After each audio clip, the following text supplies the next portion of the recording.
Ladies and gentlemen, welcome back to the CS TV. I'm your host, Kathleen Igalto, so Madam CS, and this is The Striker. Stay tuned and have it through intro. The Striker today, we're going to look at why President Ruto actually has fired CS Public Service, JP Muturi. And, JP Muturi has been among the people who have been calling on the Kenya Kwanza government as far as, competence is concerned, deliver to Kenyans, and, stop abductions. At some time, he came out actually to tell President Ruto, my child was abducted, and he gave us a whole narrative in a press conference, or in a presser where he said, my son was abducted. It took the effort of the president to have him released. Now, yesterday, President Ruto called JB Muturi incompetent. Here's the tip. The issues that have been raised here, issues of education, and how we can mainstream religious education and find a nexus between religious education and the formal education that we have. So we will look at what we need to do. Mumesema mambo ya waqf, and I agree with you. It is it's taken too long. There is absolutely no reason, and I had a problem with the AG who was there. He was fairly incompetent, but I now have a very competent lady. So from this video, President Ruto told the people that actually, initially, JP Muturi was a very incompetent Attorney General, but now he has a very competent lady, But surprisingly, he used the same incompetent Attorney General as the CS Public Service. And today, he has fired him in his new cabinet reshuffle that has seen also some other CSs shifted from their dockets to other dockets. Like right now, we have a new Minister of Environment as Duale goes to the Ministry of Health. I want to use this as the basis of today's discussion. However, before we dive in, if you are new to this channel, welcome home, karibu nyumbani. Remember to subscribe, like, share, and comment on our videos. Turn on the notification bell so that the next time we're going to upload a video, YouTube will automatically notify you. If you are a returning subscriber, thank you so much for your support. Thank you so much for waiting patiently on us when we were away, but now we are back. Kindly remember to like, share, and comment on our videos. And now, ladies and gentlemen, allow me to dive in. Today President Ruto has done a cabinet reshuffle, and we have seen various cabinet secretaries being taken to new.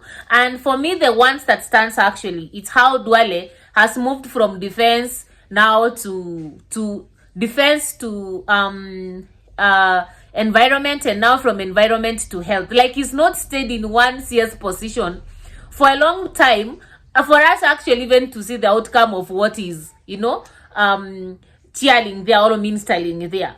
And the second one that got my eyes is the firing of JP Muturi, who was the Minister of Public Service. And one could wonder, why is President Ruto doing that? And now this is what I want to discuss here. Number one, President Ruto is preparing for a developmental tour. I don't know whether to call it a developmental tour or a political tour. Ideally, it's a political tour.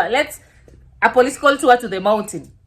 They normally say it's developmental tours, but what actually prevails there a lot is about politics and etc. And we see less of development happening, and most of those projects that are actually launched, if we are not very careful, they may be relaunched again. So he's preparing for a developmental tour to the mountain. So from where I stand, Muturi being among the people who are not singing unto the songs of the Kenya Kwanza government, or unto the tune of the Kenya Kwanza government, there is no way President Ruto can visit the mountain and yet he has opposition within his own government. And I'm talking about opposition in this case. I'm not talking about the likes of Baba. I'm talking about some people who have strongly opposed to President Ruto's ideas. So that's the first thing. So from where I stand actually, President Ruto had to fire, CS Muturi, so that even as he goes to the mountain, he knows that all the people he's carrying around are the people who actually are going to sing to his songs and are going to cheer him up. Not somebody who will be called to speak and then is going to contradict what the president is going to speak. And if you are very careful, President Ruto has played it smart, because after firing Muturi, he has replaced him with somebody from the same almost the same region, that is Mbeere. So like the people from Embu will not feel like, one of our own has been taken. But now in this case, one has been taken and then the same person from the same region has replaced him. Number two, I just feel like President Ruto has realized it's not easy to force Muturi to conform into the Kenya Kwanza ideologies.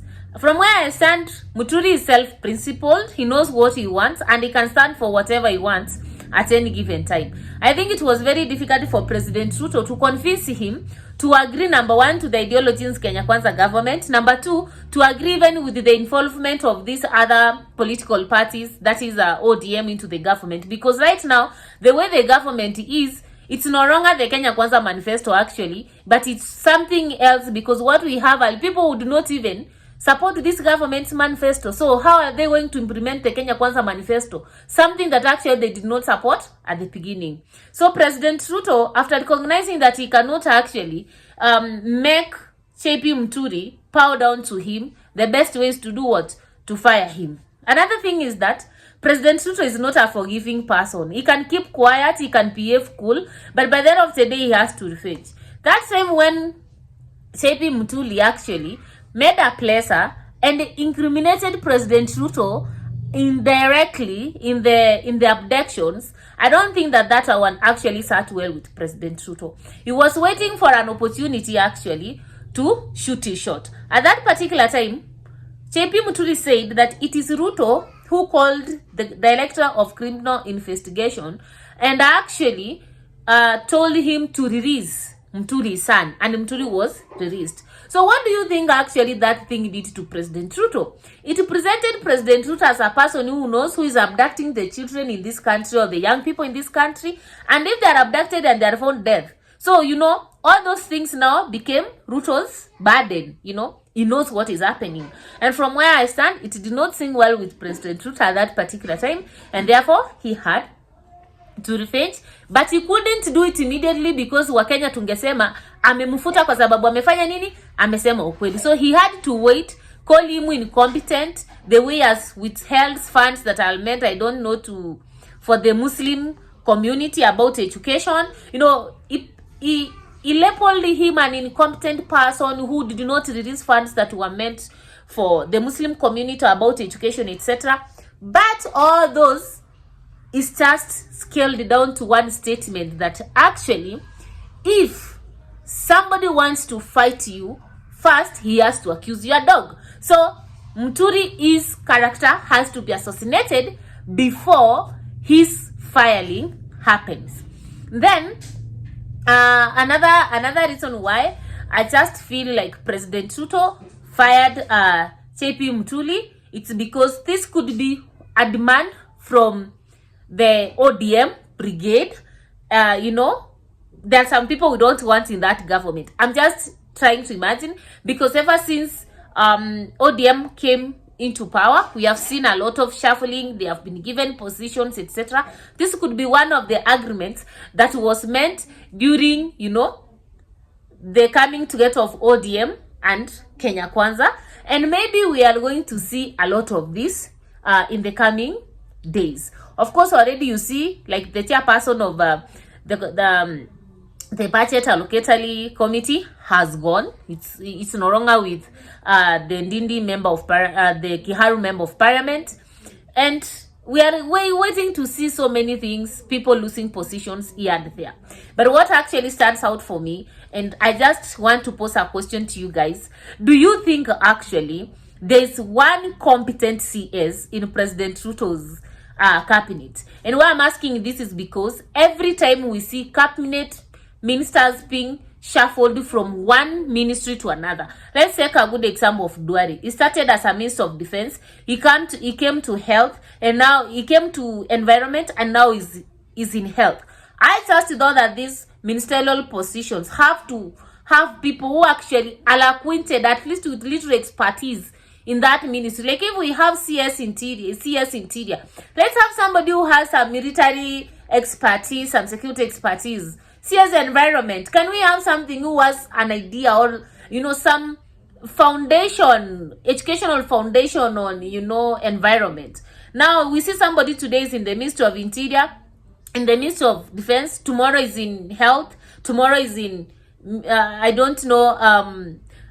environment, the other day maybe would be in education. Using President Ruto's own words, do you think that there's somebody who is competent in President Ruto's cabinet? Let me get your comments, your opinions on the comment section below. And yeah, please remember to subscribe. I promise I'm back now. I'm not going anywhere. Wale watu ambao mnanichukuanga, tafadhali leave me for the CS TV so that I can be able to deliver to them. Thank you so much, and yeah, see you next time.